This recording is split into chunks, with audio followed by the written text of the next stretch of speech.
Hello everyone.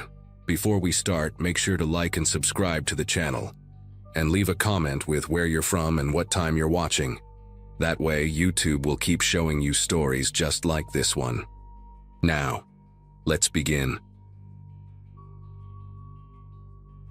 October in Colorado gets dark earlier than people expect, and by 4:30 that Thursday afternoon, shadows were already stretching across our kitchen floor when I got home from school.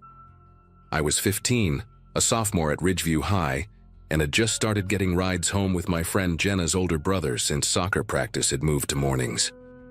My dad worked as an engineer at a tech firm downtown, usually getting home around 6:30, and my mom managed a dental office 40 minutes away, which meant she rarely made it back before 7. We lived in one of those newer developments off Highway 6, where every house had the same basic floor plan, but different colored siding. Ours was pale gray with white trim. The neighborhood was quiet on weekdays, mostly families with young kids who were still at daycare, or older folks who kept to themselves. That afternoon felt completely ordinary. I'd grabbed the mail from the box, dumped my backpack by the stairs, and was heating up leftover pizza in the microwave when I heard the back door creak open. The guy my parents had hired for odd jobs around the house was named Brett, and he'd been coming by for about 6 months whenever something needed fixing.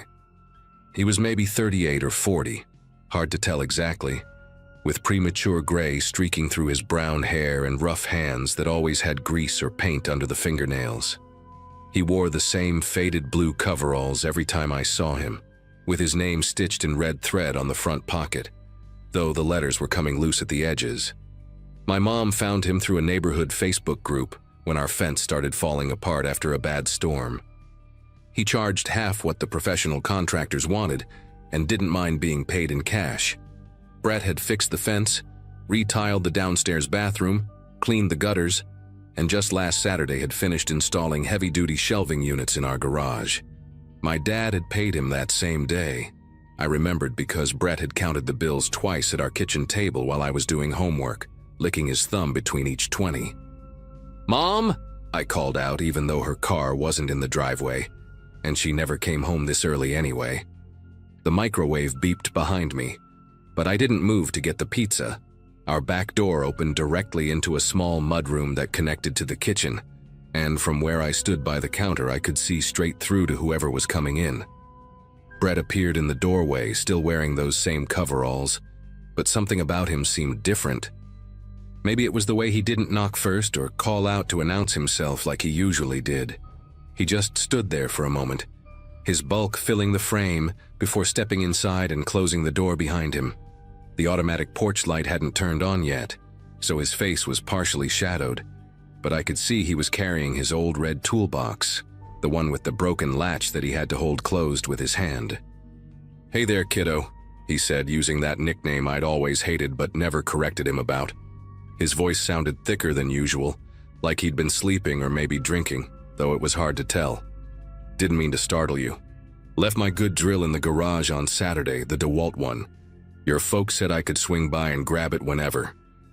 That might have been true, except my parents were meticulous about communication, and they always texted me if someone was stopping by when I'd be home alone.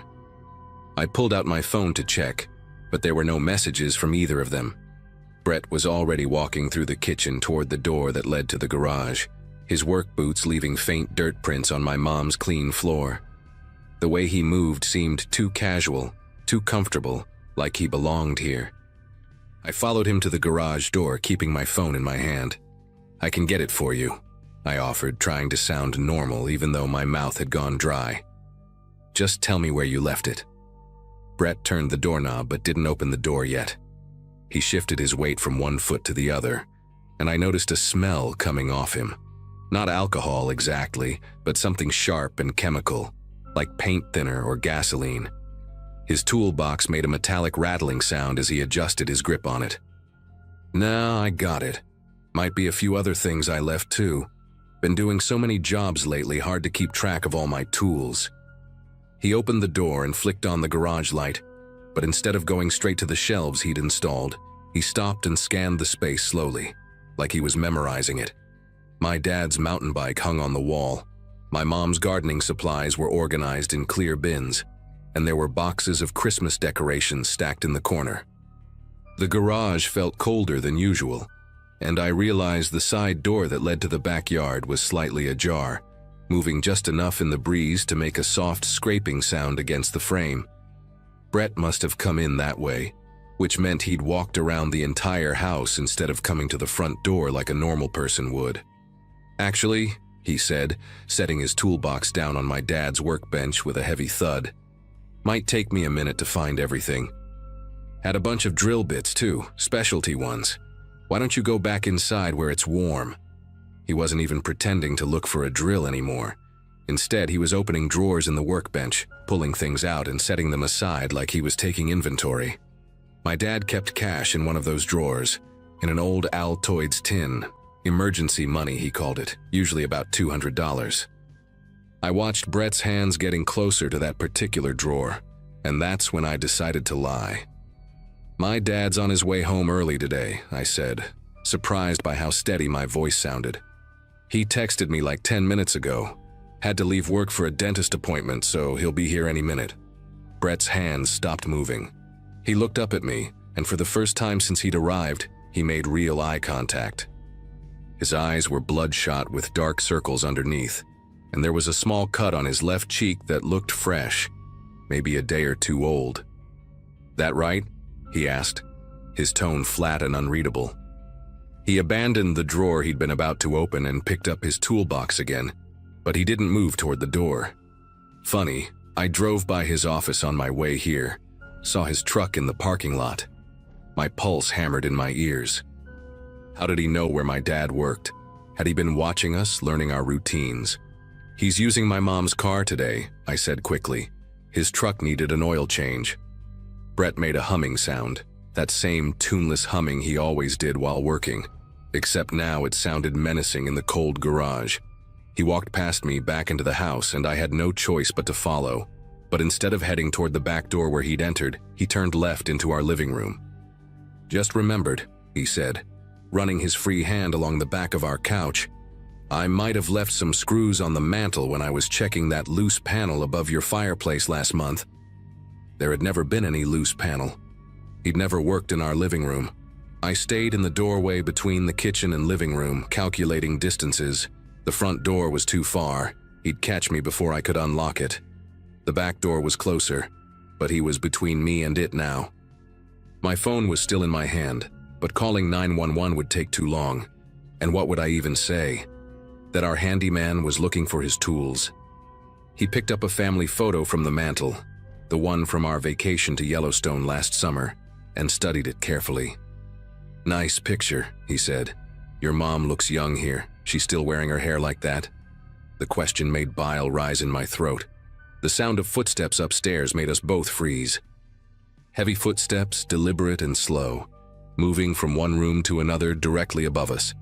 Brett's eyes flicked to the ceiling, then back to me. "Thought you said you were alone," he said quietly, setting the photo down with exaggerated care. My mind raced.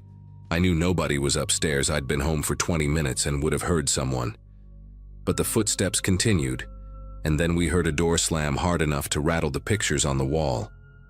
Brett's whole demeanor changed. His shoulders tensed and he gripped his toolbox tighter, the knuckles on his hand going white. "Who's up there?" he demanded, taking a step toward me. I backed into the kitchen, my hip hitting the counter. "I don't know," I said truthfully, and my confusion must have been genuine enough because he seemed to believe me. Another door slammed upstairs, then another, like someone was going room to room, and suddenly I understood. My neighbor, Mrs. Zhao, had a key to our house for emergencies. She was 73, sharp as a tack, and had probably seen Brett's unfamiliar vehicle in our driveway. "I should go," Brett said abruptly, but he didn't move toward either exit. Instead, he stood perfectly still, listening to the footsteps that were now heading toward the stairs. The person up there was making as much noise as possible, and I heard what sounded like furniture being dragged across the floor. Brett's breathing had gotten heavier, and sweat was beading on his forehead despite the cool October air. "Tell your parents I'll come back another time for my drill," he said, already backing toward the mudroom. when they're home. The footsteps started down the stairs, slow, heavy, deliberate. Each step creaked loudly, which was strange because our stairs never creaked. Brett didn't wait to see who it was. He turned and walked quickly through the kitchen, his toolbox banging against his leg. I heard the back door open and close and then the sound of feet running across our backyard. I stayed pressed against the kitchen counter, afraid to move, as the footsteps reached the bottom of the stairs. Mrs. Zhao appeared in the doorway, holding my old aluminum baseball bat from middle school in one hand and her phone in the other. Her usually neat silver hair was disheveled and she was breathing hard from rushing over. "I saw him creeping around the side of your house," she said, her voice shaky but determined. "Called the police already. They're on their way." She'd been watching from her kitchen window while making her afternoon tea. Saw Brett trying the side gate first, then walking around to the back. What really alarmed her was that she'd seen him sitting in his van at the end of our street for almost an hour before he approached the house, just watching. She'd found the spare key my mom had given her and came in through the front door while I was in the garage with Brett, then made all that noise on purpose. "I figured if he thought someone else was here, someone bigger and scarier than you or me, he might leave," she explained, still gripping the bat. We waited together in the kitchen until the police arrived, and I called my parents while Mrs. Zhao gave her statement to the officers. They found Brett's van abandoned 2 streets over with the engine still running. Inside, the police discovered he'd been recently evicted from his apartment, had been living in the van for weeks, and had a notebook with information about several families he'd worked for, their schedules, when kids were home alone, where they kept spare keys, even details about valuable items in their homes. Our address had multiple pages of notes, including the fact that I was usually alone from 3:45 to 6:30 on weekdays. The DeWalt drill he claimed to have left was sitting right there in his van, along with several other tools that he'd probably stolen from other clients. He was arrested 3 days later trying to break into another house 2 towns over, one where he'd installed a ceiling fan the previous month. The family's teenage son was homesick from school, but Brett hadn't known about the change in routine. We never found out what he'd planned to do that Thursday afternoon at our house, and honestly, I'm grateful for that. My parents installed a security system the next week, changed all the locks, and we never hired anyone from Facebook groups again. Mrs. Zhao still watches our house when I'm home alone, and I keep her number on speed dial. Sometimes I still hear phantom footsteps upstairs when I'm by myself, but now I know it's just the old house settling, not someone coming to help me.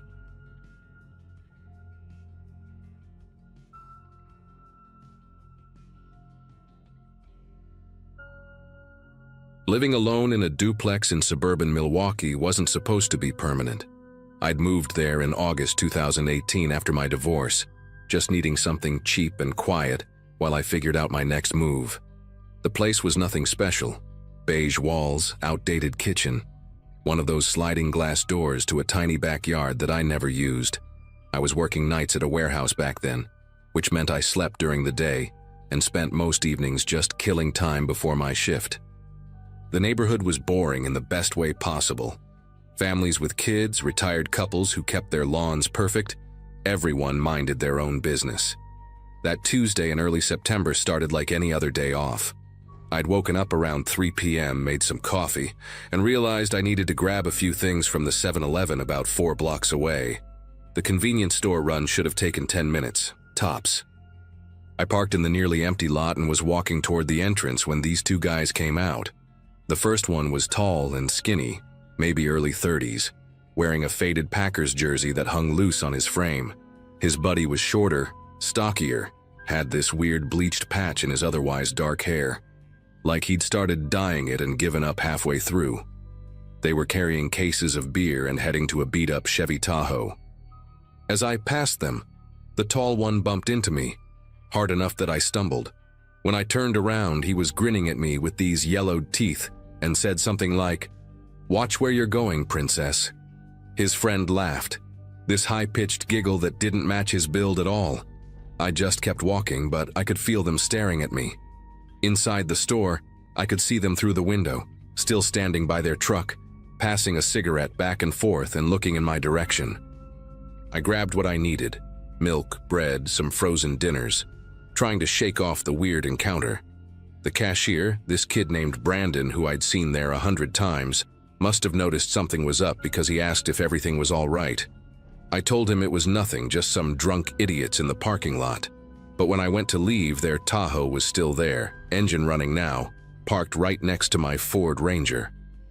The tall guy was in the driver's seat, window down, that same stupid grin on his face.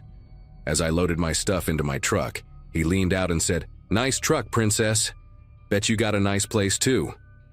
The way he said it made my skin prickle. His friend was recording me with his phone, holding it up obviously, wanting me to see.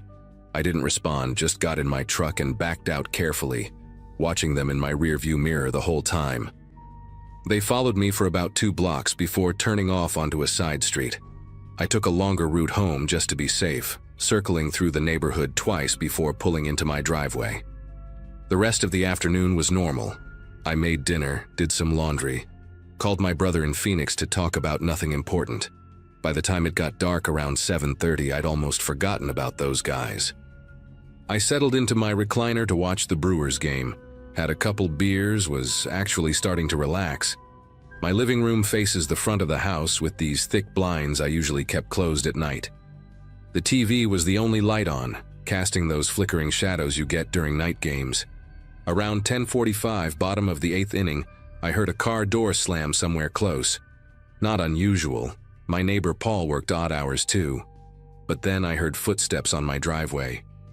Slow, deliberate footsteps on the gravel, like someone trying to be quiet but not quite managing it. I muted the TV and sat perfectly still, listening. The footsteps stopped right outside my front window. My heart was hammering so hard I could hear it in my ears. Through a tiny gap in the blinds, I could see 2 figures on my driveway. The street light at the end of my driveway lit them up just enough. It was them, the tall one and his buddy with the bleached patch. They were both wearing dark gloves now, the rubber kind you'd wear to wash dishes. The tall one was looking at my front door while the shorter one was scanning the windows. I slid out of my recliner as quietly as I could, staying low, and grabbed my phone from the coffee table. My first instinct was to call 911, but I hesitated. What if they heard me talking? What if they ran before the cops arrived and came back another night when I wasn't expecting them? As I crouched there behind my couch, I heard the doorknob rattle. They were trying the lock. The sound of metal scratching against metal came next. They were picking the lock or trying to jimmy it somehow. I crawled on my hands and knees to the hallway, staying out of sight from the windows. My bedroom was at the back of the house, and I kept my grandfather's old Remington 870 in the closet. I'd never pointed it at anyone before, never even thought I'd have to. As I grabbed it and checked that it was loaded, I heard them talking outside, their voices muffled but clear enough. The short one was saying something about checking the back door. That's when real panic set in. The sliding glass door in my kitchen had a flimsy lock that barely worked. If they went around back, they'd be inside in seconds. I positioned myself at the corner of the hallway, where I could see both the front door and the kitchen. The gun felt heavy and cold in my sweaty hands.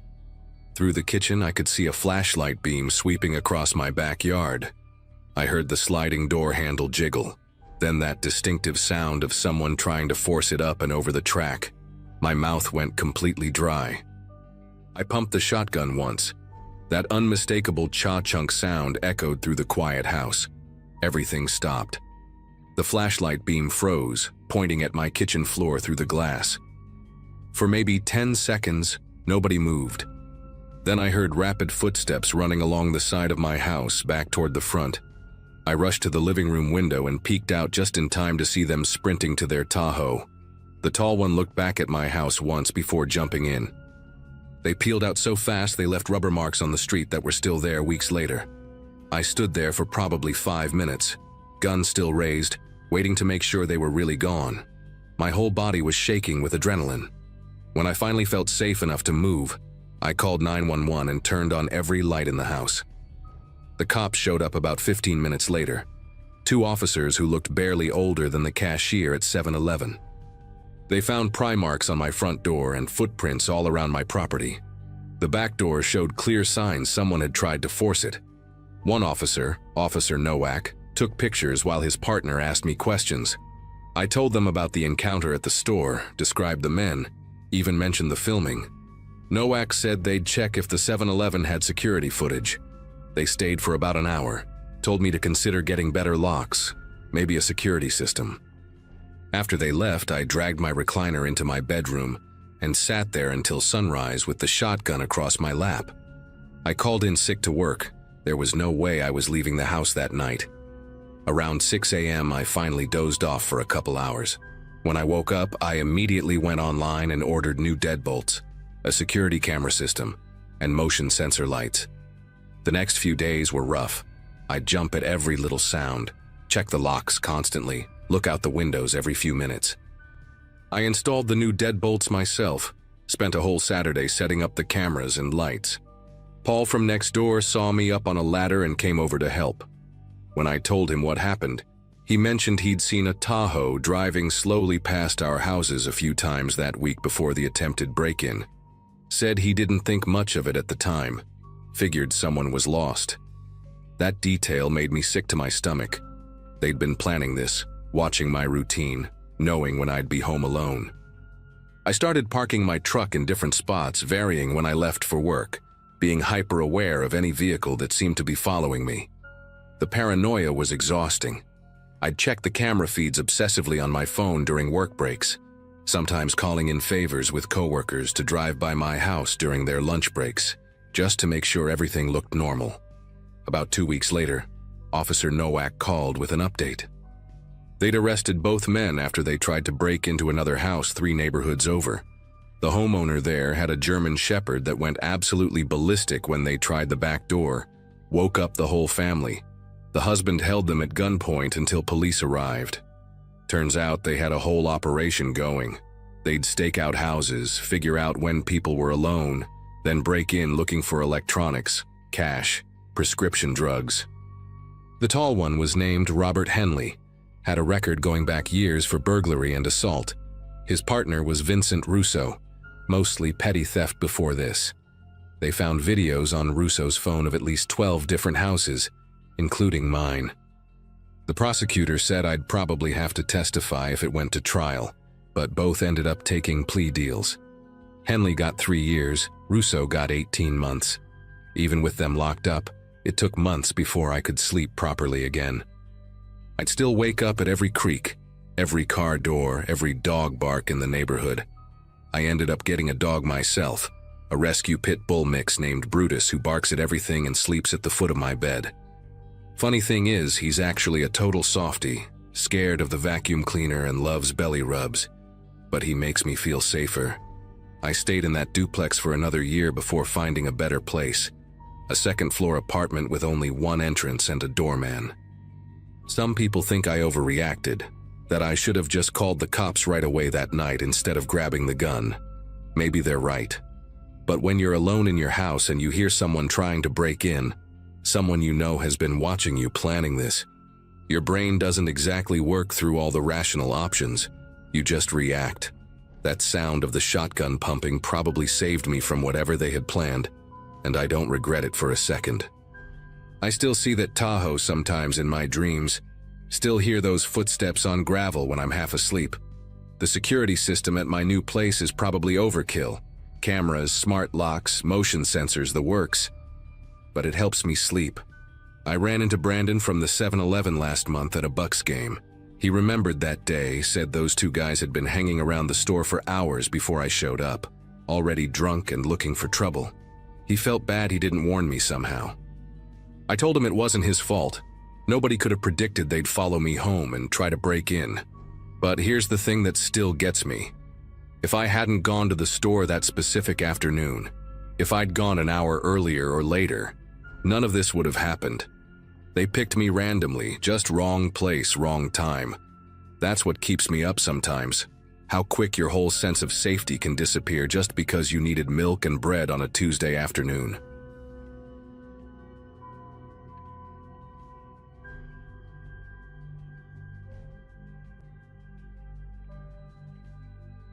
Most people don't know what real fear feels like until they're 16 and alone, in a house that suddenly feels too big, too quiet, too exposed.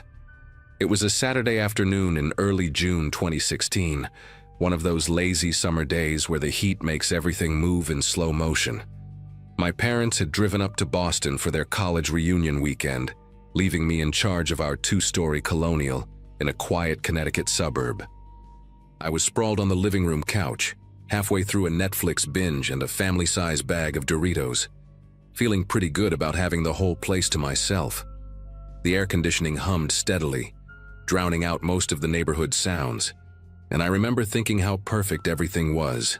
No annoying little brother, no parents asking about homework, just me and 6 more episodes of whatever show I was obsessed with that summer. Around 4:30, I heard knocking at the front door. Not the doorbell, which was weird because everyone who came to our house used the doorbell.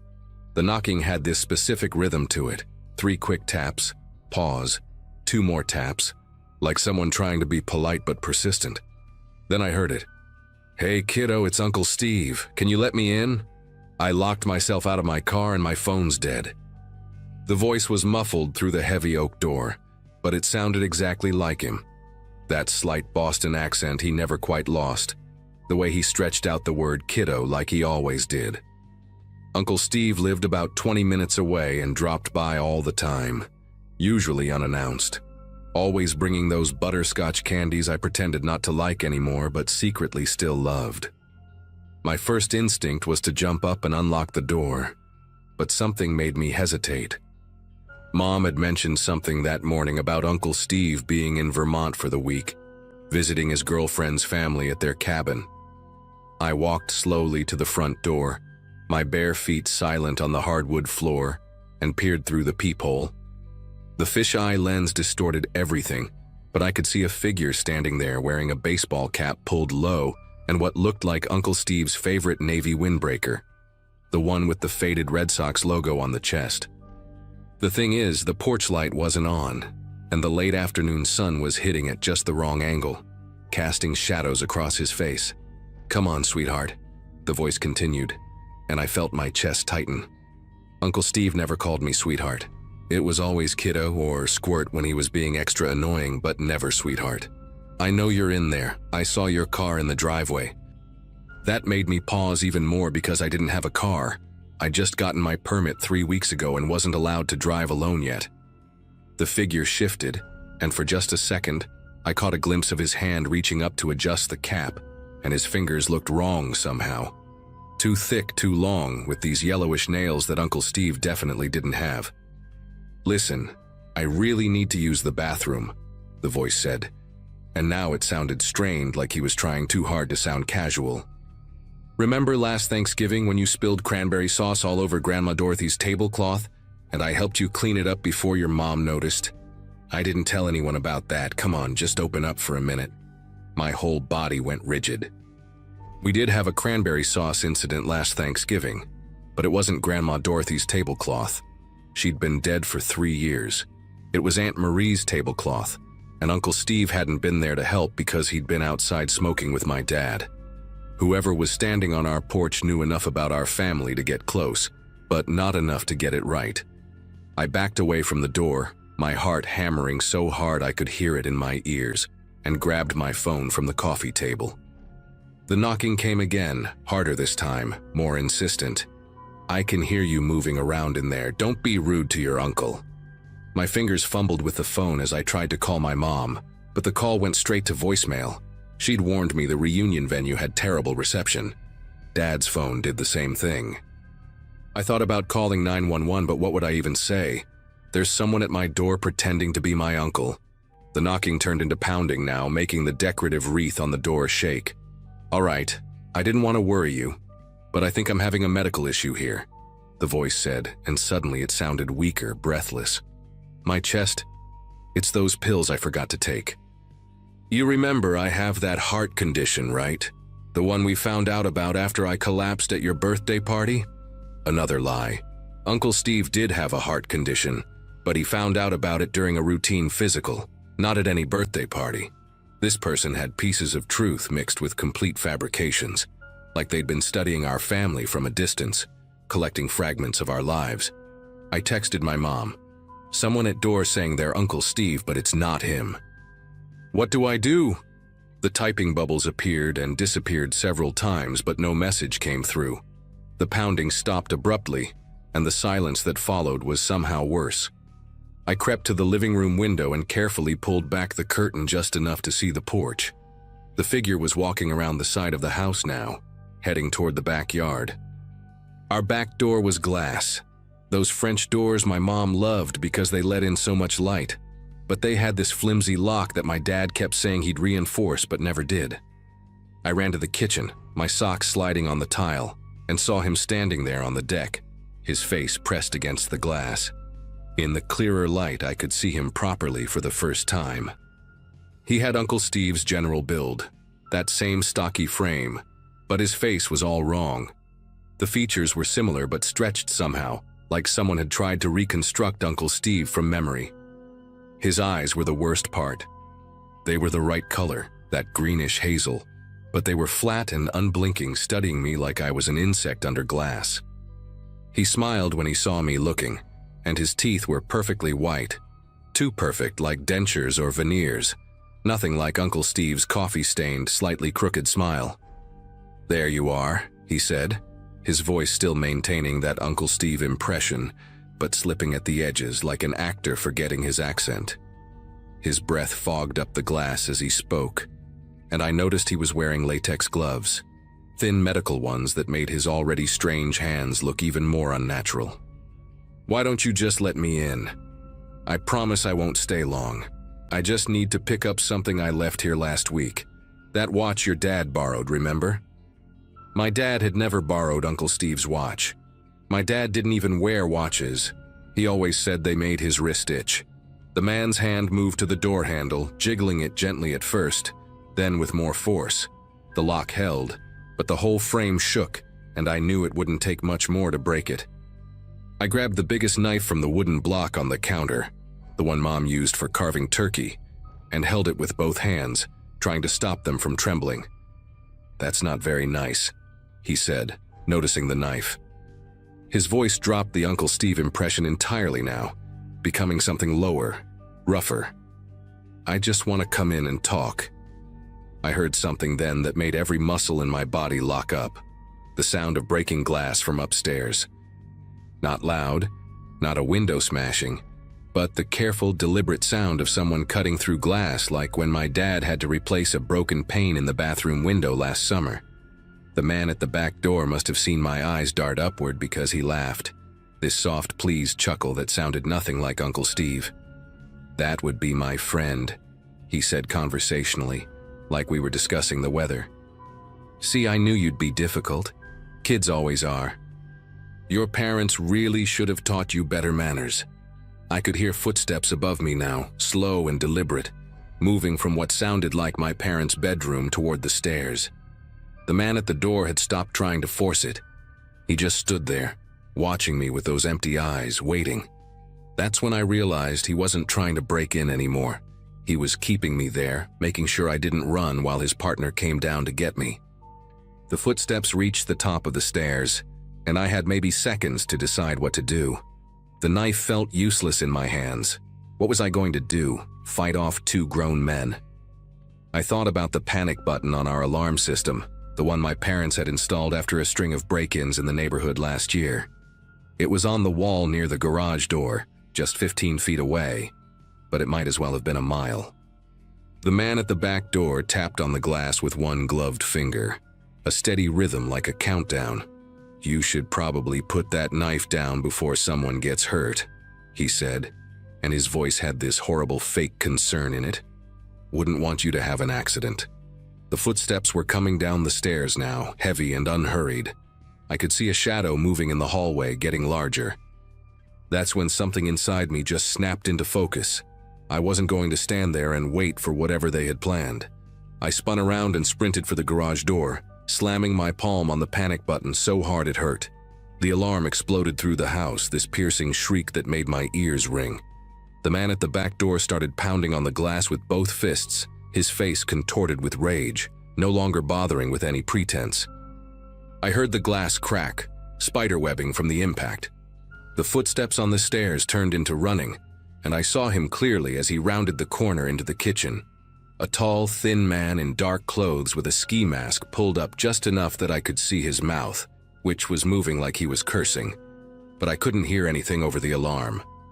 I yanked open the garage door and ran, still clutching the knife, my socks slipping on the smooth concrete. Our neighbor, Mrs.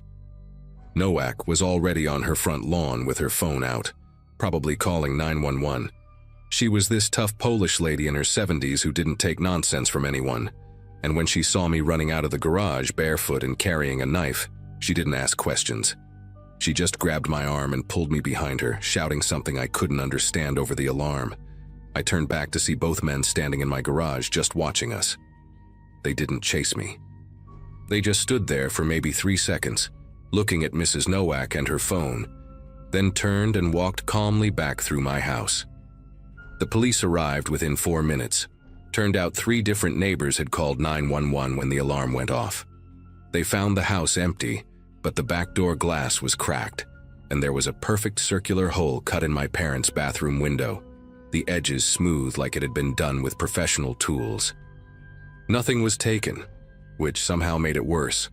The detective who interviewed me, a woman named Ferretti with kind eyes and gray streaks in her black hair, told me I'd done everything right. She said the men had probably been watching our house, knew my parents' car was gone, knew about Uncle Steve being away, maybe from social media, maybe from just observing. They'd gathered enough information to make their story believable, counting on a teenager being too polite or confused to question someone claiming to be family. What really got to me was when she said they'd probably done this before, successfully, to other kids who hadn't noticed the little mistakes, who'd opened the door thinking they were helping a relative. The part that still keeps me up at night, even now, 6 years later, is what they found in our garbage can by the curb. There was a manila folder with printouts, Facebook photos of our family, including recent ones from my mom's page showing Uncle Steve at Easter dinner, notes about our schedules written in neat handwriting, and a list of family members with details about their relationships to us. But the worst thing was a photo of me walking home from school, taken with a long lens from across the street, dated 2 weeks before that Saturday. They'd been planning it for a while, studying us, waiting for the perfect opportunity. The police never caught them. The fingerprints on the folder didn't match anyone in the system, and the partial license plate Mrs. Nowak remembered led nowhere. My parents installed a whole new security system, cameras everywhere, reinforced doors, the works. But I never felt safe there again. We moved to Virginia the next year, and I still check every lock twice before bed. Still pause when someone knocks instead of using the doorbell. And I absolutely never ever open the door without seeing exactly who's there, no matter how familiar their voice sounds.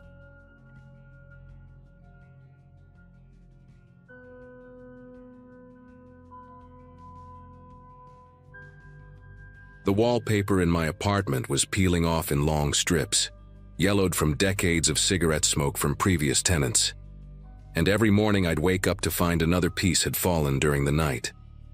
It was February 2022, and I'd been living in that rundown building on the outskirts of Detroit for about 3 months, working nights at a warehouse while trying to save enough money to move somewhere decent. The place was a dump, but at $400 a month it was all I could afford after my divorce left me starting over at 34. Most nights I'd come home around 2 a.m., heat up whatever leftovers I had in the microwave that only worked if you held the door shut with your hand, and pass out on my second-hand couch, while some true crime podcast played in the background. The building had 12 units, and mine was on the 3rd floor, right next to apartment 3B, where the Carmichaels lived. At least that's what their mail said when it accidentally got delivered to my box. The Carmichaels moved in about a month after I did, and from day one, I knew they were going to be trouble. The husband, a stocky guy with a neck tattoo of a scorpion that seemed to pulse when he got angry, worked construction and came home most days covered in drywall dust and rage. His wife, a thin woman with bleached hair that had turned a weird orange color at the roots, worked at a gas station and always wore these oversized sunglasses, even at night, even in the hallway. Their fight started small, raised voices that I could hear through the paper-thin walls, while I tried to sleep before my shift. But within 2 weeks, it escalated to screaming matches that shook the light fixture in my bedroom. The sound of furniture being thrown, glass breaking, her crying and begging him to stop. I'd lie there with my pillow over my head, counting down the minutes until I had to leave for work, telling myself it wasn't my business, that getting involved would only make my life harder. Everything changed on a Monday night in early March when I heard something different through the wall. Not just yelling or crying, but this wet, meaty sound, like someone tenderizing steak with a hammer, followed by complete silence. The silence was worse than the screaming because at least when she was crying, I knew she was still conscious. I sat up in bed, still in my work uniform because I'd just gotten home 20 minutes earlier, and pressed my ear against the wall. Nothing. Then footsteps, heavy ones pacing back and forth. I could hear him muttering something but couldn't make out the words. About 10 minutes later, I heard their door open and close, then his boots stomping down the hallway toward the stairs. Through my peephole, I watched him leave carrying a rolled-up rug over his shoulder, the end of it dark with what looked like a stain. My mouth went dry as I realized she hadn't made a sound since that horrible thudding noise. I paced my apartment for an hour, going back and forth between my kitchen and living room, which were basically the same room separated by a counter with missing cabinet doors. Part of me wanted to knock on their door, check if she was okay, but I kept remembering the way he'd looked at me the one time we'd crossed paths in the hallway. His eyes were these pale gray things, like dirty ice, and they'd tracked me like a predator sizing up prey. Finally, around 4 a.m., I couldn't take it anymore. I grabbed my phone, went into my bathroom, the farthest room from their apartment, turned on the shower to mask my voice, and called 911. I told them I'd heard what sounded like domestic violence, that it had gone quiet suddenly, that I was worried someone might be seriously hurt. The dispatcher said they'd send someone to check it out, took my name and apartment number, told me to stay in my unit and wait for the officers to contact me if they needed a statement. The cops showed up about 30 minutes later, and through my peephole I watched 2 officers knock on the Carmichael's door. She answered, alive, thank God, wearing a turtleneck in March and keeping her face turned away from the hallway light. Even from my limited view, I could see her hands trembling as she held the door open just a crack. The officers talked to her for maybe 5 minutes, their voices low and professional, but she kept shaking her head, saying everything was fine, that her husband was at work, that she'd just dropped some dishes and that must have been what I heard. They asked if they could come in and look around, but she said no, that she had to get ready for her shift, and since they didn't have a warrant and she wasn't inviting them in, they left. One of them knocked on my door afterward, and I gave a statement about what I'd heard, but without her cooperation, they said there wasn't much they could do. The officer, a young guy with a mustache that looked like he'd drawn it on with a pencil, handed me his card and told me to call again if I heard anything else concerning. I tried to go to sleep after that, but I kept thinking about the way she'd stood in that doorway, angled so we couldn't see the left side of her face, the way her voice had sounded hollow when she'd insisted everything was fine. Around noon, I woke up to the sound of their door slamming so hard that one of my picture frames fell off the wall and shattered on the floor. Through the wall, I could hear him screaming, calling her a stupid bitch, asking her if she thought she was clever, if she thought he wouldn't find out. Then I heard my name. He was yelling my full name, which he must have gotten from the cops or maybe from our mailboxes downstairs, saying I needed to mind my own fucking business if I knew what was good for me. The walls in that place were so thin that I could hear him punching something. The wall, maybe, or a door, and with each impact, I could feel the vibration through my floor. This went on for 20 minutes before everything went quiet again. But it was that dangerous kind of quiet, like the air before a tornado. I had to leave for work at 5 p.m., and I'll be honest, I was terrified to step out of my apartment. I stood at my door for 5 minutes with my hand on the deadbolt, listening for any sound from the hallway. When I finally got the courage to leave, I practically ran to the stairwell, taking the steps 3 at a time. But nothing happened. Their door stayed closed, the hallway stayed empty. and I made it to my car, a beat-up Ford Focus with a driver's side door that you had to lift while closing, without incident. All through my shift that night, I kept checking my phone, half expecting to see a text from my landlord saying my apartment had been broken into or burned down. But there was nothing. When I got home at 2:30 a.m., the building was dead quiet. I could see light coming from under the Carmichael's door, and I could hear a TV playing, but that was it. I went into my apartment, locked the deadbolt, put a chair against the door for good measure, and tried to convince myself that maybe he just needed to blow off steam, that it was over now. That's when I heard the pounding on my door. Not knocking, pounding, like someone hitting it with the side of their fist. 3 heavy blows that made the chair I'd propped against it jump. Stood there in my living room, still in my work clothes, not moving, not breathing, hoping whoever it was would think I wasn't home. The pounding came again, harder this time, and I heard the wood around my deadbolt crack slightly. Then silence. I crept toward the door, trying not to make the floorboards creak, and looked through the peephole. The hallway was empty, but the light bulb that usually illuminated the area right outside my door had been unscrewed just enough to leave my doorway in shadow. I stood there with my eye pressed to the peephole for probably 10 minutes, waiting for movement, for any sign of who had been there. That's when I noticed it. A white envelope on the floor that had been slid under my door while I was looking through the peephole. I didn't want to pick it up. Every instinct told me to leave it there, to pretend I hadn't seen it, maybe even to call the cops again. But curiosity won out, the way it always does when you know you shouldn't do something. I bent down, grabbed the envelope by its corner like it might explode, and brought it into the kitchen where the light was better. My name was written on the front in block letters with a black Sharpie, the kind of deliberately anonymous writing that made my chest tight with dread. Inside was a single brass key, looked like a house key, well worn with scratches along the teeth, and a folded piece of notebook paper. The paper had those frayed edges where someone had ripped it out in a hurry. When I unfolded it, there were just 11 words written in the same block letters. "We can come in any time. Next time you won't hear us." My legs actually gave out, and I had to sit down on my kitchen floor, right there next to the garbage can that smelled like old Chinese takeout. The key was identical to my apartment key. Not similar, identical. Same brand, same wear pattern on the head where years of use had rubbed away the brass plating. I compared them side by side under the kitchen light, and they were perfect matches, down to a tiny nick on the 3rd tooth that I'd noticed when I first moved in. Someone had made a copy of my key.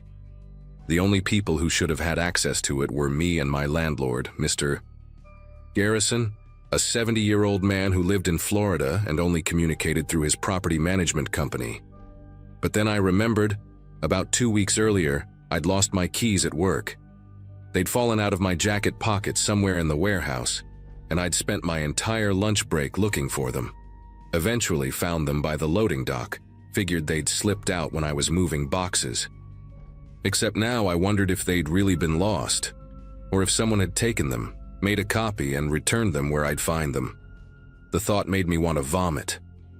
I called in sick to work the next day, something I'd never done before, and spent the morning at Home Depot buying new locks, a door security bar, and one of those doorstop alarms that screams if someone tries to force entry.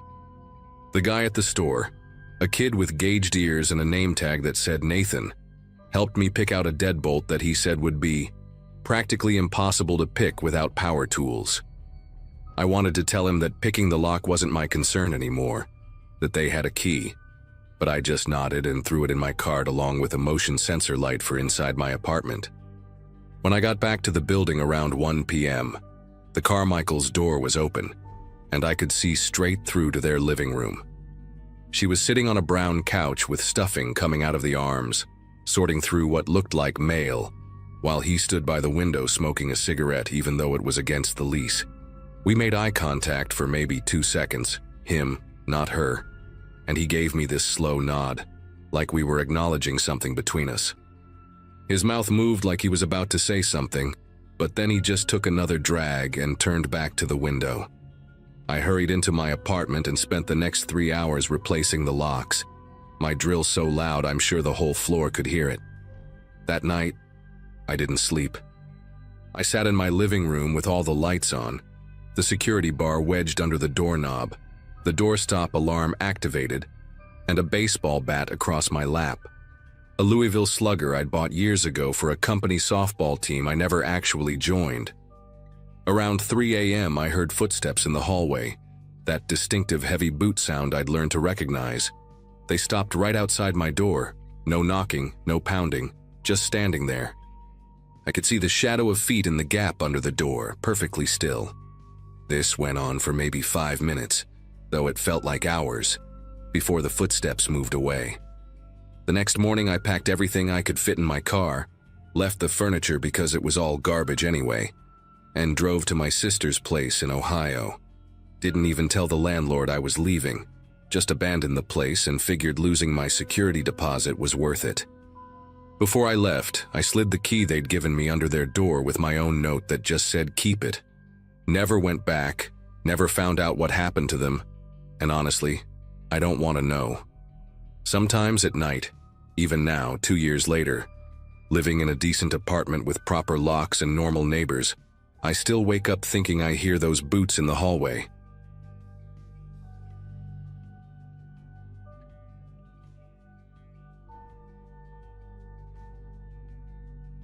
Living alone for the first time hits different when you're 20, and convinced nothing bad can happen to you. I just moved into this cramped studio apartment near campus in early May 2023, one of those old brick buildings from the 50s with radiators that clanged all night, and windows painted shut from decades of careless landlords. The place wasn't much, just 400 square feet with a kitchenette that barely fit a microwave and a bathroom where you could touch both walls at once, but it was mine. That Saturday afternoon I was sitting cross-legged on my second-hand futon, laptop balanced on my knees trying to finish a paper on Victorian literature that was due Monday morning. The building was eerily quiet, which wasn't unusual for weekends when most students went home or partied elsewhere. I actually preferred it that way. The silence helped me focus, and I'd made myself a huge mug of that vanilla chai tea my roommate from freshman year had gotten me hooked on. The knock came around 3:30, 3 solid raps that made me jump and nearly spilled tea all over my keyboard. I wasn't expecting anyone. My friend Claudia was at her parents' place in Pennsylvania for the weekend, and the guy I'd been seeing, Thomas, was working his shift at the campus bookstore until 6.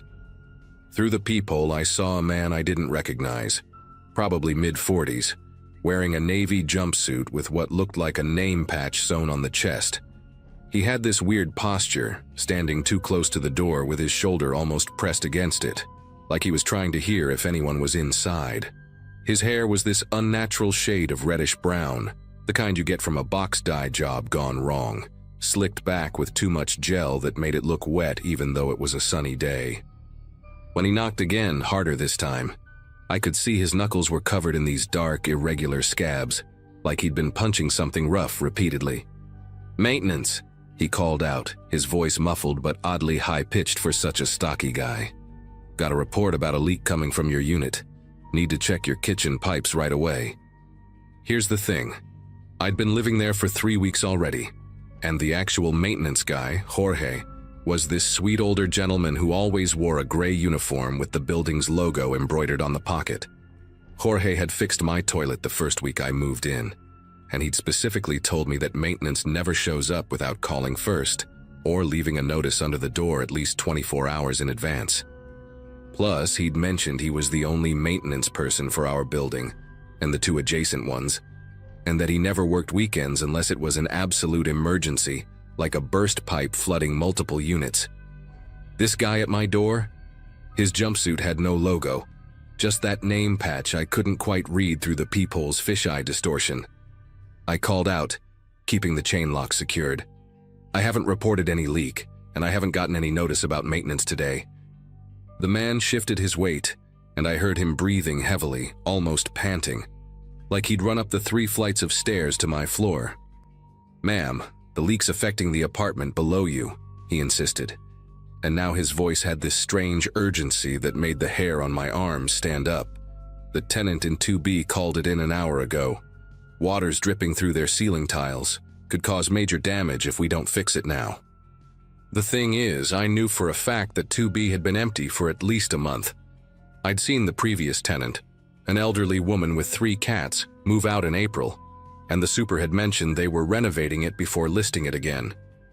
The man started rattling the doorknob, not violently but persistently, like he was testing how sturdy the lock was. Then he did something that made every instinct in my body scream danger. He dropped to his knees and through the gap under my door, about 1.5 inches because the building had settled unevenly over the years. I could see his face pressing against the floor, trying to look inside. His eye appeared in that gap, bloodshot and wide, darting back and forth like he was mapping out my apartment. I stepped back reflexively, my bare feet silent on the worn hardwood, and grabbed my phone from the futon. "I'm calling the building manager right now to verify," I announced loudly, hoping he'd give up and leave. Instead, I heard him stand up quickly, his knees popping, and then came this low, guttural laugh that didn't match the high-pitched voice he'd been using before. "No need for that, ma'am, just trying to help," he said, but he didn't move away from the door. I could hear him breathing, these wet, ragged breaths, and then the sound of metal scraping against metal. My heart was hammering so hard I could feel it in my throat as I dialed 911, but I kept my voice steady and loud enough for him to hear. "Hi, yes, I need police at 4427 Elmwood Avenue. There's a man impersonating maintenance trying to break into my apartment." The scraping stopped immediately. Through the peephole, I watched him step back from the door, his face flushed and sweaty, those scabbed hands clenched into fists. He stared directly at the peephole like he knew I was watching, and his mouth stretched into this unnaturally wide grin that showed too many teeth, some of them brown and rotting at the gums. The 911 operator was asking me questions, but I couldn't look away from that grin. The man reached into his jumpsuit pocket, and for a terrifying second I thought he was going to pull out a weapon. Instead, he produced a folded piece of paper and held it up to the peephole. Written in shaky block letters with what looked like black marker were the words, "I know you're alone." Then he tucked the paper back in his pocket, gave a mock salute with 2 fingers, and walked away down the hallway. But he didn't head toward the stairs or the elevator. I heard him stop at what sounded like the apartment 2 doors down, 3F, where a grad student named Lily lived by herself. The same 3 knocks echoed through the hallway, the same high-pitched voice. "Maintenance, got a report about a leak." My whole body went cold as I heard Lily's door chain rattle, heard her young voice say, "Oh, sure, just give me a second to put something on." I screamed through my door, "Lily, don't open it! He's not maintenance! I've called the police!" There was a pause. Then I heard Lily's door slam shut and the deadbolt turn. The man in the hallway let out this frustrated growl, definitely in his real voice now. Deep and gravelly, nothing like the maintenance worker act he'd been putting on. He pounded on Lily's door 3 times with what sounded like the side of his fist, making the whole hallway echo. Then I heard his heavy footsteps moving back toward my apartment. He stopped right outside my door again, and I could hear him muttering something under his breath, these incomprehensible words that sounded like he was having an argument with himself. The 911 operator was telling me units were on the way, maybe 5 minutes out, but 5 minutes feels like 5 hours when there's just a piece of wood between you and someone who clearly isn't right in the head. Then I heard another sound that made my knees weak, keys jingling. Not just a few keys, but what sounded like dozens of them, metal clinking against metal as he sorted through them. The scraping started again at my lock, and this time I recognized the sound. He was trying different keys, one after another, methodically working through what must have been a massive ring of them. I grabbed the biggest knife I had from my kitchen drawer, this old butcher knife my mom had given me when I moved out, and positioned myself behind the door. The operator kept telling me to stay calm, that officers were 3 minutes away now, but I could hear the lock mechanism clicking and turning as he found keys that partially fit. Through the peephole, I could see him crouched down, his face level with the doorknob, tongue poking out between his lips in concentration like a kid working on a difficult puzzle. His free hand was pressed flat against my door, and I noticed his fingernails were way too long, curved and yellowed, with dirt or something darker caked underneath them. Suddenly, Lily's voice rang out from her apartment. "I've got my gun and I know how to use it. The cops are coming." That was pure bluff. Lily was a sociology PhD student from California who did yoga every morning and wouldn't hurt a fly. But the man didn't know that. He stood up abruptly, shoving the keys back in his pocket, and for a moment just stood there, swaying slightly like he was drunk or dizzy. Then he did something I'll never forget. He leaned close to my door and whispered, but loud enough for me to hear clearly, "I've been watching you for weeks, through your window when you change. I know you put your lamp on the left side of your bed. I know you sing in the shower every morning at 7:15. That birthmark on your shoulder blade, shaped like a butterfly." My legs nearly gave out because everything he said was true. My apartment faced the back alley, 3rd floor, and I'd never thought anyone could see in. But there was a taller building across the way, mostly offices that I assumed were empty on weekends and evenings. The birthmark thing hit me the hardest. You couldn't see that unless I was wearing a tank top or less, which meant he'd been watching me in my most private moments. The operator was saying something, but I couldn't focus. Blood rushing in my ears so loud it drowned everything out. The man continued, his voice dropping even lower. "Your boyfriend doesn't stay over on weeknights. Your friend with the curly hair hasn't visited in 9 days. The package you got yesterday is still sitting by your door unopened. Amazon, right?" The blue tape gave it away. Before I could process any of this, the stairwell door slammed open, and I heard police radios crackling, heavy boots running down the hallway. The man outside my door didn't run immediately, though. He stood perfectly still for maybe 3 seconds, then bent down one more time to the gap under my door. This time, he slid something underneath. A Polaroid photograph. Then he sprinted toward the opposite end of the hallway, where the other stairwell was, his footsteps echoing like gunshots. I heard the officers shouting, heard them pursuing him, their radios going crazy with updates and coordinates. I didn't move to pick up the photo right away, just stood there gripping the knife, waiting until an officer knocked and identified himself, showing his badge through the peephole. When I finally opened the door, my legs were shaking so bad, I had to lean against the wall. The officer, a young guy who looked like he could have been in one of my classes, asked if I was hurt, but I just pointed at the Polaroid on the floor. We both looked down at it, and I felt bile rise in my throat. The photo showed me sleeping in my bed, taken from inside my apartment. The angle was from the foot of my bed, like someone had been standing right there in my room while I slept. The timestamp on the bottom corner was from 2 nights ago, when Thomas had been at his night shift, and I'd gone to bed early with a headache. In the photo, my blanket was pulled down to my waist, and someone had drawn little red hearts around my face with what looked like lipstick or marker. The officer immediately called for backup to search my apartment, and within minutes, they found how he'd been getting in. The maintenance closet in the hallway had an access panel that connected to the ventilation system, and one of the grates in my bedroom ceiling had been carefully unscrewed and replaced multiple times, judging by the scratches on the screws. They found more Polaroids in that maintenance closet, dozens of them, not just of me, but of Lily, of the girl who lived in 3C, even some of Mrs. Chen from the 1st floor. Pictures of us doing normal things, cooking, watching TV, studying, sleeping. All taken from inside our apartments. The closet also had a makeshift bed, empty food containers, and a notebook filled with our schedules, habits, and personal details written in that same shaky handwriting from the note he'd shown me. They caught him 3 blocks away, trying to jimmy open a window to another apartment building. Turned out his name was Gordon Briggs, a former maintenance worker who'd been fired from a building management company 8 months earlier for inappropriate behavior toward female tenants. He'd kept copies of master keys from dozens of buildings he'd worked in over the years, and had been living in maintenance rooms and vacant apartments across the city, watching women through vents and gaps in the infrastructure that nobody ever thinks about. The police found his main stash in an abandoned unit in a building 6 blocks from mine. Hundreds more photos, pieces of mail he'd stolen, even some clothing items. I had to identify a sweater I thought I'd lost at the laundromat. The detective told me Gordon had been escalating, that the fake maintenance visits were new behavior, more aggressive than his previous stalking. I moved out that same week, stayed with Thomas until I found a new place with better security and no maintenance closets near the units.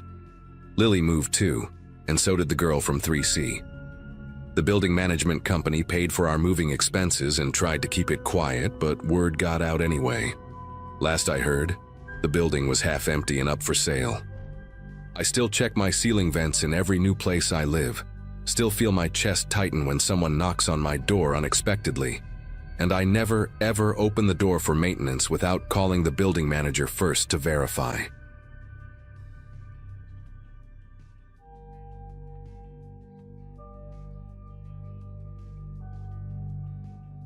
Last winter was when everything started getting weird at my duplex in Albany. I was 23, fresh out of college, working nights at a warehouse just to make rent on this cramped place I'd found through Craigslist. The building was old, probably from the 1940s, with those thin walls where you could hear everything. Footsteps, conversations, even someone brushing their teeth next door. My neighbor, Walter, was this quiet guy in his 50s who worked some kind of office job downtown. We'd exchange maybe 3 words a month in the shared laundry room downstairs, usually just him asking if the dryer was free, while adjusting his thick-rimmed glasses that always seemed to have fingerprint smudges on them. The first time I noticed my door unlocked, I figured I'd just been exhausted from my shift and forgotten to turn the deadbolt properly. You know how your brain plays tricks when you're running on 4 hours of sleep and gas station coffee. But then it happened again 3 days later. Came home around 7 in the morning after a particularly brutal night unloading trucks, and the door pushed open without me even using my key. Nothing was missing, nothing moved, just that sick feeling in my gut that someone had been in my space. Started taking pictures of how I left things.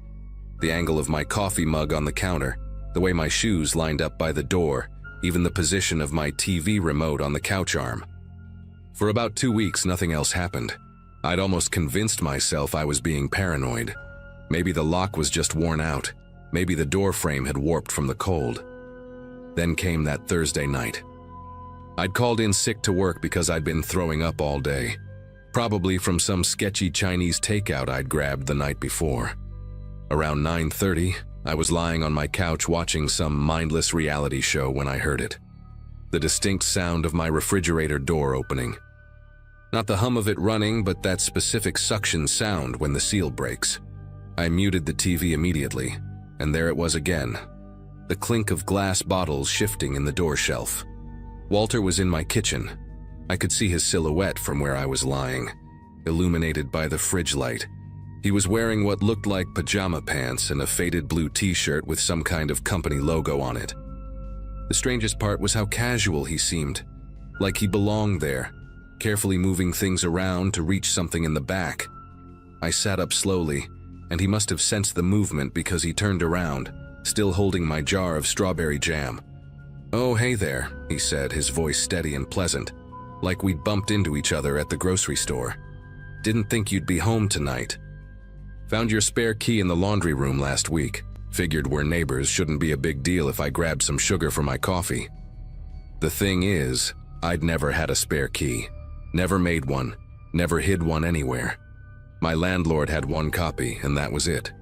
But Walter was standing there, holding my jam, waiting for an answer with this expression that wasn't quite a smile, but wasn't neutral either. Like his face was stuck between two emotions.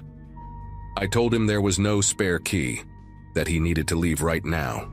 He set the jam down on my counter, really gently, and pulled out a brass key from his pocket. "This one," he said, holding it up to the light. "Found it magnetized under the washing machine. Has your apartment number scratched right into it, see?" He stepped closer to show me, and I could smell his breath.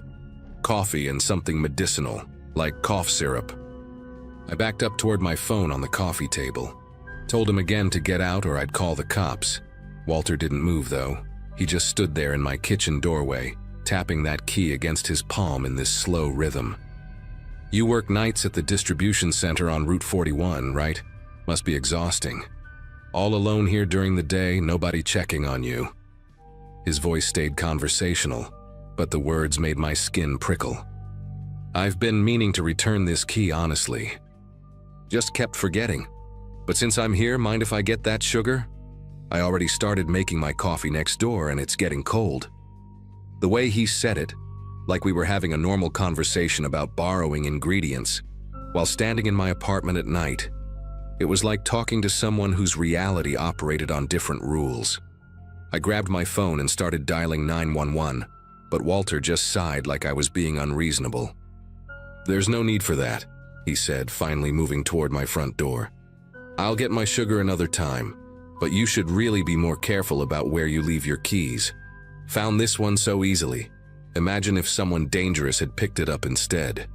He opened my door using that brass key from the outside lock, proving it actually worked.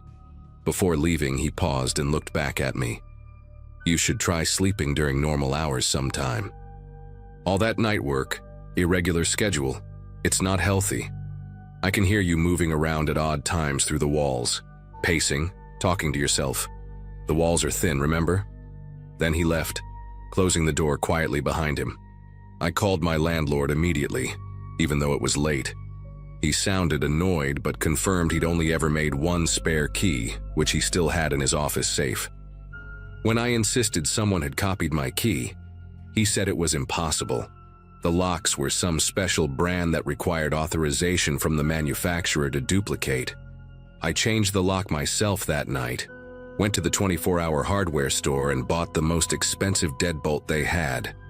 Installed it right there at 2 in the morning, with YouTube tutorials playing on my phone. The old lock looked normal when I removed it. No scratches or signs of tampering. But I threw it in the dumpster outside anyway, along with that brass key Walter had left on my kitchen counter. 3 days passed without incident. I'd started sleeping with a baseball bat next to my bed and installed one of those doorstop alarms from Amazon. Then Monday came. I got home from my shift around 6:40 in the morning, exhausted from loading boxes all night. The new lock was still engaged. The doorstop alarm hadn't been triggered.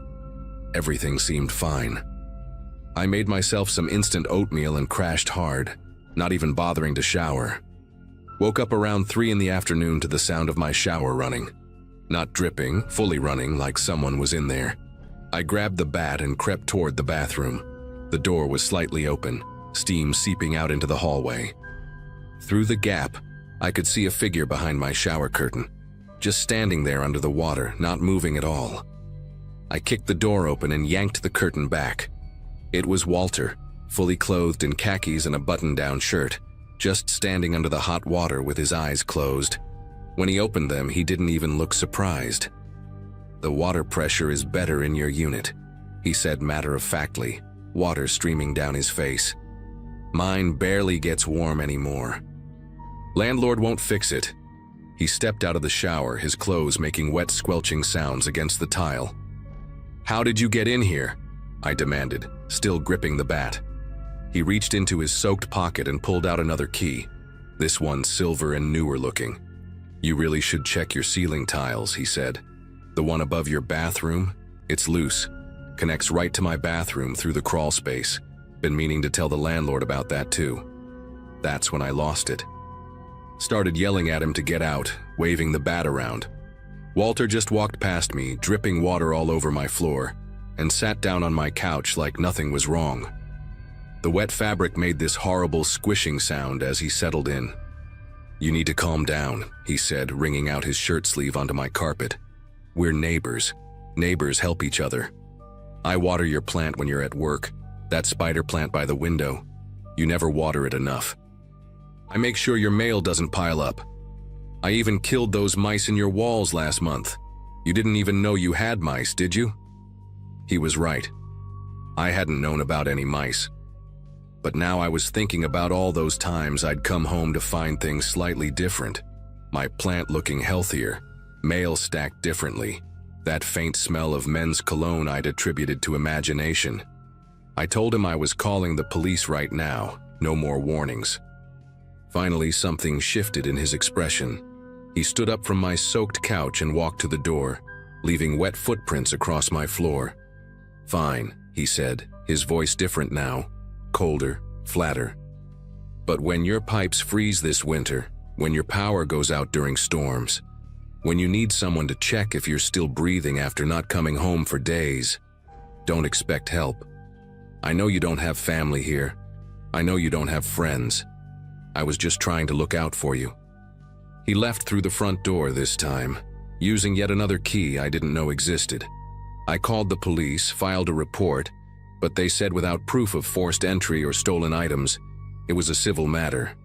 The landlord finally agreed to change the locks after I threatened to break my lease, but Walter had already moved out by then, disappeared overnight, leaving his apartment completely empty. I moved out 2 weeks later, stayed with a co-worker until I found a new place across town, a studio apartment on the 3rd floor with security cameras in the hallways and a doorman who worked nights. Never found out how Walter made those keys or why he'd chosen me to fixate on. The landlord swore he'd never given Walter access to anything, and the key manufacturer said their records showed no duplicates were ever ordered. Sometimes I wonder if he's doing the same thing to someone else now, standing in their shower, sitting on their couch, living these parallel, invasive moments in strangers' homes. I triple-check my locks every night, installed cameras inside my apartment, and I never, ever talk to my neighbors anymore. The other day I found a spider plant at my door with no note. I threw it straight in the garbage and spent the next 3 hours checking every corner of my apartment, every ceiling tile, every possible space where someone could hide a key.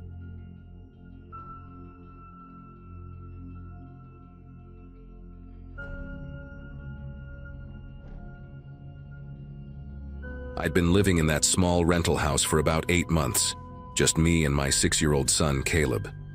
It sat at the end of a quiet cul-de-sac in a suburb where nothing much happened. At least that's what I told myself when I signed the lease. My routine was predictable.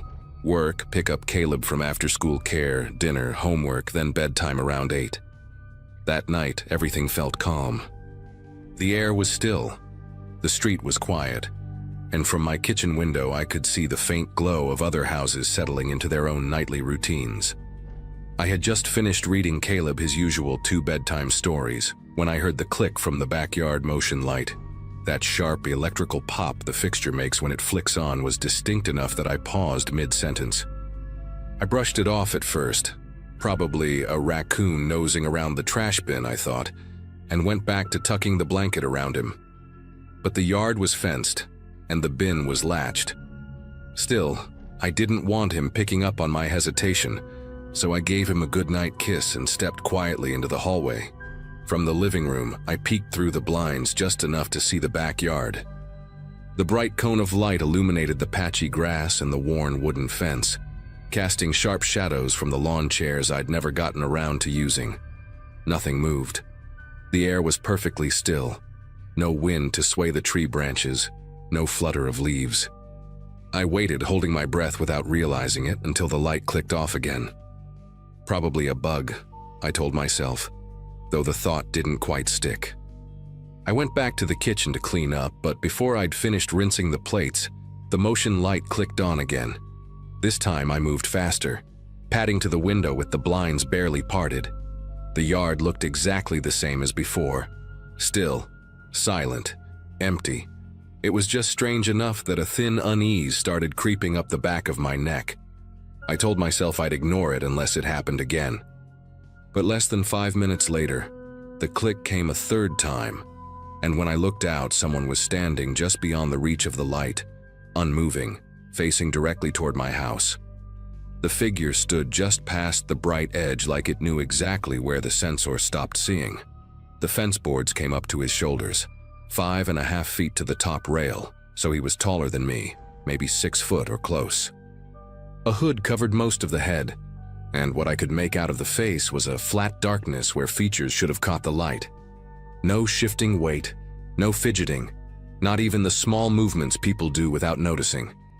I killed the kitchen light to lose the glare on the glass and pressed my forehead to the cool pane, counting the seconds until the motion light timed out like it always did after a minute. The light blinked off. Darkness pressed in, thick and complete for 2 heartbeats. Then the click came again and the yard exploded white. Lawn chairs, hose reel, the crooked bird feeder my kid painted. You could read the brushstrokes in that paint. The figure hadn't moved an inch. My back found the wall without me planning it, and I slid along the cabinets checking locks in muscle memory. Deadbolt on the back door, stick in the slider track, window latches down. A text went to my neighbor across the cul-de-sac. Aaron, are you awake? Someone's in my yard. 3 little dots bubbled, then disappeared. No reply. Caleb's voice floated down the hall, small and sleepy. He wanted water. Every instinct screamed at me to keep him in bed, but ignoring him would only make him come looking. I grabbed his cup, filled it at the sink without taking my eyes off the blinds, and met him at his bedroom door. "Buddy, stay in bed, I'm handling a grown-up thing," I whispered, keeping my voice steady.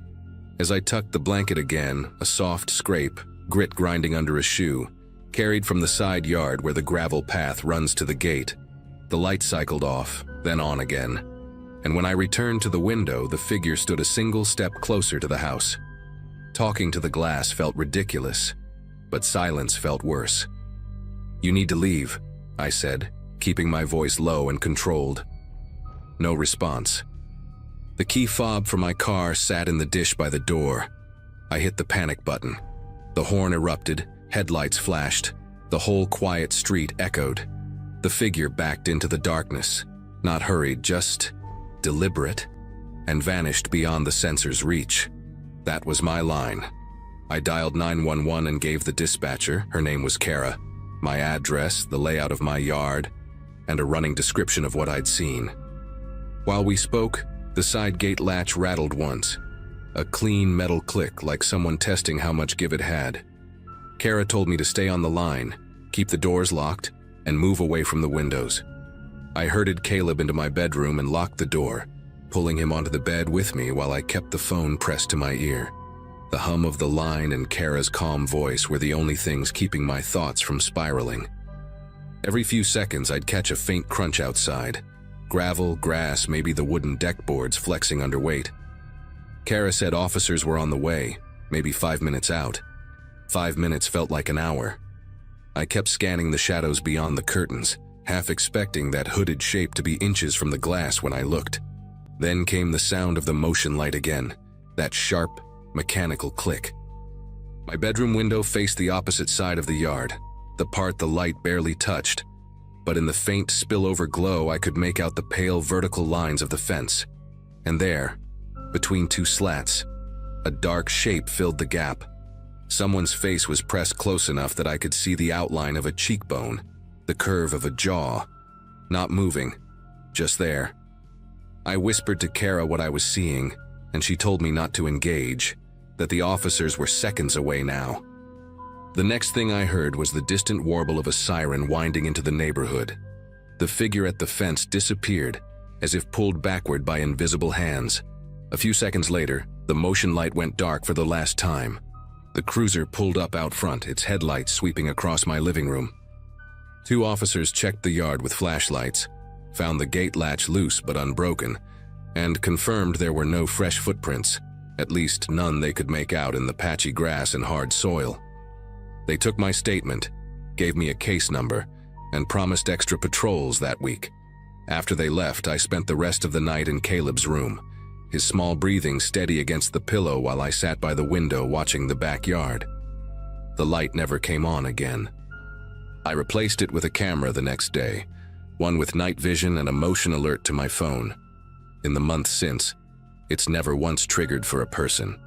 Still, every time I hear that electric click in the quiet of the night, even if it's just for a wandering cat, I remember that hooded figure standing right where the light stopped, and how they seemed to know exactly how far they could go without being truly seen.